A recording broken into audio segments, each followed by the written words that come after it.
welcome to my YouTube channel. Perkenalkan, nama saya Farida Nur Aini dari Prodi Pendidikan Bahasa Inggris Angkatan 2019, Fakultas Pedagogik dan Psikologi Universitas BGRI Wiranegara.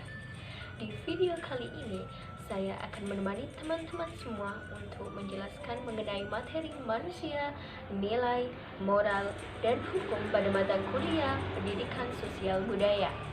Stay tune terus ya, let's go! Manusia, nilai, moral, hukum, semua ini merupakan sesuatu yang tidak bisa dipisahkan. Masalah-masalah yang serius pun yang terjadi pada bangsa kita sendiri, yaitu bangsa Indonesia, terkait dengan nilai, moral, hukum, antara lain seperti kejujuran, keadilan, menjilat, dan perbuatan negatif-negatif lainnya. Oleh karena itu, kita harus mengedepankan pendidikan agama dan moral, karena dengan adanya panutan, nilai, bimbingan, dan juga moral dalam diri manusia seperti kita ini akan sangat menentukan kepribadian individu atau jati diri manusia, bahkan lingkungan sosial pun dan kehidupan setiap insan. Oke, kita lanjut kepada nilai. Nilai merupakan sesuatu yang sangat berharga, bermutu, menunjukkan kualitas, dan berguna bagi manusia yang berkaitan dengan cita-cita, harapan, keyakinan, dan juga hal-hal baik yang bersifat batinah. Dengan demikian, nilai dapat diartikan sebagai sifat kualitas dari sesuatu yang sangat bermanfaat bagi kehidupan manusia, baik lahir maupun batin.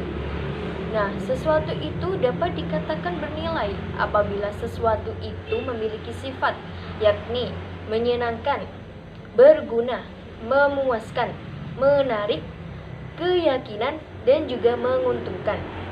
Adapun ciri-ciri nilai yaitu dibagi menjadi 3. Yang pertama, nilai yang bersifat abstrak atau tidak dapat diindra, semisal kejujuran.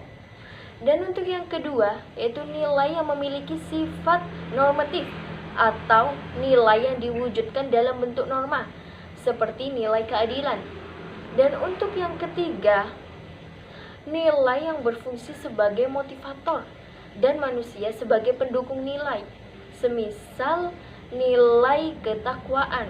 Nah, proses terbentuknya nilai, norma, etika, moral, dan juga hukum dalam masyarakat dan negara merupakan proses yang telah berjalan melalui suatu kebiasaan untuk berbuat baik, suatu disposisi batin yang sudah tertanam karena dilatih, suatu kesiapsediaan untuk bertindak secara baik, dan kualitas jiwa yang baik dalam membantu kita untuk hidup secara benar. Oke, kita lanjut moral. Moral yang biasa disebut dengan akhlak atau kesusilaan dalam bahasa Indonesia memiliki makna tata tertib batin dan juga tata tertib hati nurani yang menjadi pembimbing tingkah laku batin dalam hidup. Kepribadian seseorang itu akan tercermin dari sikap dan juga tingkah lakunya. Bisa dikatakan manusia yang bermoral adalah manusia yang memiliki sikap dan juga tingkah laku sesuai dengan nilai-nilai dan norma-norma yang telah berlaku dalam masyarakat.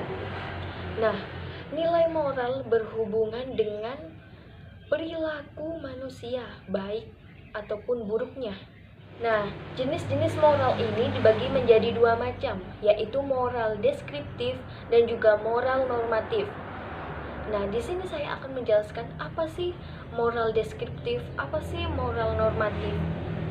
Nah, moral deskriptif ini adalah etika yang berusaha meneropong secara kritis dan rasional antara sikap dan perilaku manusia yang telah dikejar oleh manusia dalam hidup ini untuk menjadi sesuatu yang bernilai.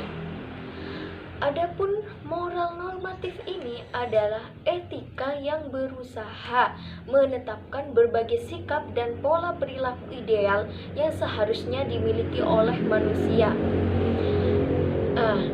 Moral ini telah telah memberikan penilaian sekaligus memberi norma sebagai dasar dan juga kerangka tindakan yang akan diputuskan.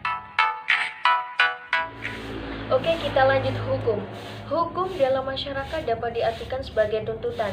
Sedangkan hukum itu sendiri berasal dari norma, yaitu norma hukum, yang merupakan peraturan yang timbul dari hukum yang telah berlaku. Norma hukum ini diatur untuk kepentingan manusia dalam masyarakat, guna untuk memperoleh kehidupan yang tertib. Norma hukum ini dibutuhkan karena dua hal, yaitu yang pertama, karena bentuk sanksi dalam norma agama, kesusilaan, dan juga kesopanan masih belum mencukupi, memuaskan, dan juga efektif untuk melindungi masyarakatnya. Dan untuk yang kedua, masih banyak perilaku lain yang masih belum diatur dalam norma agama, kesopanan, dan juga kesusilaan. Misalnya perilaku yang ada di jalan raya. Jadi kesimpulannya, hukum ini merupakan suatu sistem yang terpenting dalam pelaksanaan rangkaian kekuasaan, kelembagaan dalam bentuk penyalahgunaan kekuasaan dalam bidang ekonomi, politik, masyarakat dengan berbagai cara dan juga bertindak. Adapun tujuan hukum itu dibagi menjadi tiga, yaitu yang pertama, untuk menjamu kepastian dalam hukum masyarakat, atau untuk menjamu kepastian hukum pada masyarakat. Dan untuk yang kedua, yaitu memberi faedah bagi warga negara. Dan untuk yang ketiga, yaitu menciptakan keadilan dan juga ketertiban bagi warga negara. Nah, hubungan manusia dan juga hukum ini ada dalam setiap sikap dan juga tingkah laku, termasuk tutur kita yang senantiasa diawasi dan dikontrol oleh pihak hukum yang telah berlaku. Nah, di sini saya akan menjelaskan tentang keadilan. Apa sih keadilan itu? Nah, keadilan itu adalah pengakuan seimbang antara hak dan kewajiban, yaitu pengakuan atas hak individu yang harus diimbangi dengan kerja keras tanpa merugikan pihak lain.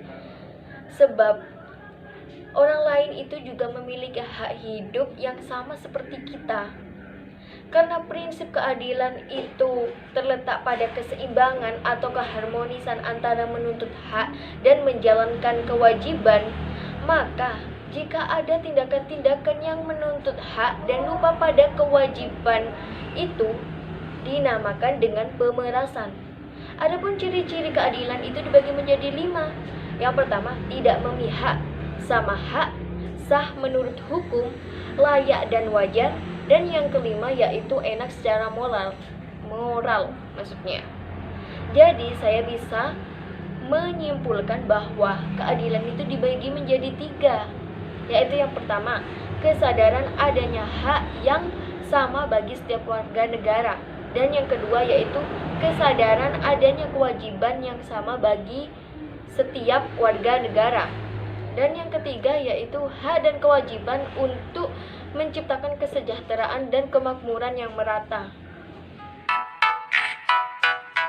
Jadi kesimpulannya adalah manusia, nilai, moral, dan juga hukum merupakan suatu hal yang saling berkaitan dan saling menunjang satu sama lain tentunya.